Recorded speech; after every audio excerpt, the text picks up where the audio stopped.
પાટીદાર સમાજ ગુજરાતનો આગવો સમાજ છે, સુધારાવાદી સમાજ છે.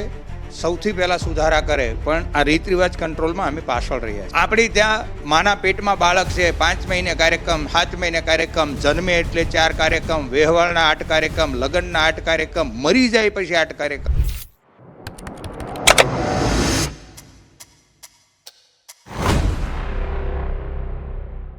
પાટીદાર સમાજના અગ્રણી અને પદ્મશ્રી મથુર સવાણીએ જે રીતે સોશિયલ મીડિયા થકી વાત કરી કે હવે પાટીદાર સમાજમાં પણ બંધારણ બનવું જોઈએ, કુરિવાજો અને જુદા જુદા જે રૂઢિચુસ્ત રીતિ રિવાજો ચાલી આવ્યા છે તેમાં ફેરબદલ થવો જોઈએ, તે વાતની સોશિયલ મીડિયા થકી વાત કરી હતી. અને હવે આ બંધારણ ક્યાંક બનવાની દિશામાં તેજ થઈ રહ્યું છે તેવું લાગી રહ્યું છે, કારણ કે તેમણે જે સોશિયલ મીડિયામાં અપીલ કરી હતી, લોકોનું સમર્થન માંગ્યું હતું, તેમાં બહોળો પ્રતિસાદ તેમને મળ્યો છે અને તે અંગે તેઓએ સોશિયલ મીડિયા થકી લોકોનો આભાર પણ વ્યક્ત કર્યો છે. અને હવે આ જ પત્ર થકી તેઓએ સમાજના 1000થી વધુ લોકોને પણ આમાં જોડવા માટે પત્ર લખ્યો છે. ત્યારે મથુરભાઈ આપણી સાથે જોડાયા છે.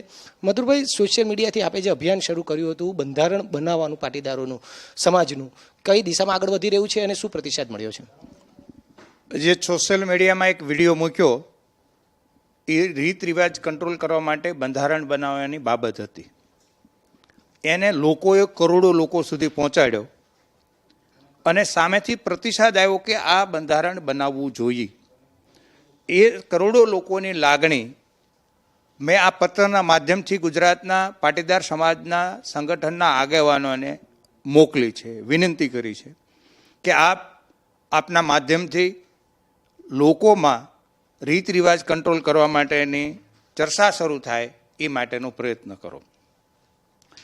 આમ લોકોને એક આજે પત્ર સોશિયલ મીડિયામાં મૂક્યો છે કે તમે તમારા વિસ્તારમાં રીત રિવાજ કંટ્રોલ થાય એ માટેની ચર્ચા ઘરે ઘરે પહોંચે, થોડા લોકો ભેગા થાવ, ચર્ચા કરો અને આગેવાનોને સાથે મળીને મળો, 50-50-100 લોકો થાવ અને આગેવાનને વિનંતી કરો કે આપણા વિસ્તારમાં રીત રિવાજ કંટ્રોલ કરવા માટેનું ઘર ઘર સુધી વાતાવરણ બનાવવું છે અને સૌ સાથે મળી અને વાતાવરણ બનાવો.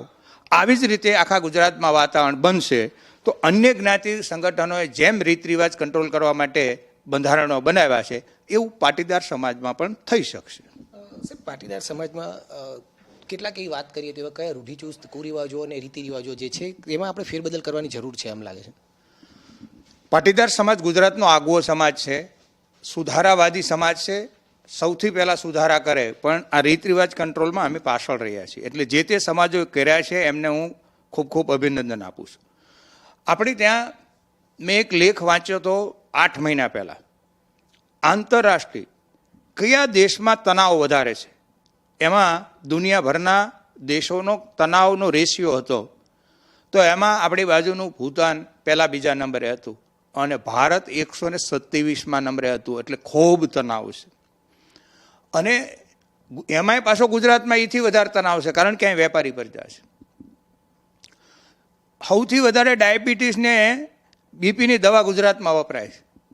તો આ તણાવમાંથી મુક્ત કરવા માટે અને આવનારી પેઢીને દુનિયાના યુવાનો અને કમ્પેર કરવા માટે જે વિકસિત દેશોના યુવાનો જે છે ત્યાં આ રીત રિવાજની ફરજ પડે એવો એક પણ ખર્ચ નથી. આપણી ત્યાં માના પેટમાં બાળક છે, 5 મહિને કાર્યક્રમ, 7 મહિને કાર્યક્રમ, જન્મે એટલે 4 કાર્યક્રમ, વહેવાળના 8 કાર્યક્રમ, લગ્નના 8 કાર્યક્રમ, મરી જાય પછી 8 કાર્યક્રમ આવે છે. તો આમાંથી સમાજને મુક્તિ અપાવશું તો જ આવનારી પેઢી દુનિયાના યુવાનોની કમ્પેર કરી શકશે. એટલે તણાવ મુક્ત સમાજ કરવા માટે રીત રિવાજ કંટ્રોલ કરવા પડશે અને આ મોંઘું હોનું પણ ઓછું લેવાનું કરવું પડશે. સાહેબ, જે રીતે પ્રતિસાદ મળ્યો છે તો હવે તો આ આપણું પાટીદારોનું બંધારણ બનવાની તે જ દિશામાં આગળ વધી રહ્યું છે. શું લાગે છે કદાચ આમ એપ્રોક્સ સમયની વાત કરીએ તો કદાચ ક્યાં સુધીમાં આગળ વધી શકે છે, બની શકે તે દિશામાં? ગુજરાતનો પાટીદાર સમાજ વેપારી સમાજ છે, 50% નાના મોટા બિઝનેસ સાથે સંકળાયેલો સમાજ છે.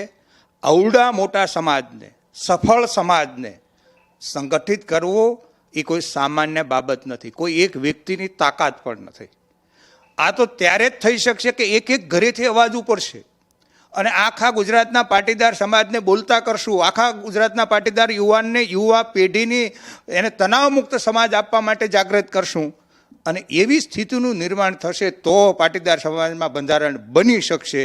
મને વિશ્વાસ છે કે ગુજરાતની પાટીદાર ભાઈઓ બહેનો આના માટે કાર્યરત થશે, જાગૃત થશે અને આવનારી પેઢીને તંદુરસ્ત અને તણાવમુક્ત પેઢીને આપવા માટેનું વાતાવરણ તૈયાર કરશે. આજે એક પાટીદાર અગ્રણીઓમાં આ એક ચર્ચા બની છે.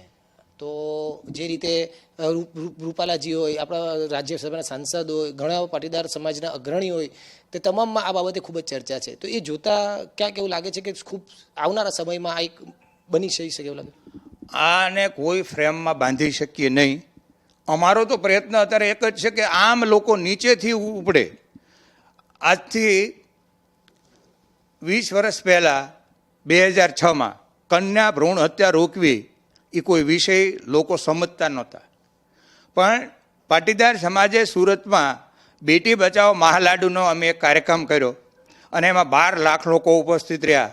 મંચ ઉપર 1400 આગેવાનો દેશ વિદેશમાંથી પાટીદારોના ઉપસ્થિત રહ્યા અને બેટી બચાવો અભિયાનનું એક જન આંદોલન બન્યું. આખા ગુજરાતમાં દીકરીઓનો જન્મદર સુધરો અને એ અભિયાન આખા દેશમાં પણ પહોંચ્યું. તો એવી રીતે મને વિશ્વાસ છે કે ઘરે ઘરે લોકો જાગશે તો આ કુરિવાજ નાબૂદી માટેનું બંધારણ પાટીદાર સમાજ બનાવવામાં સફળ થશે.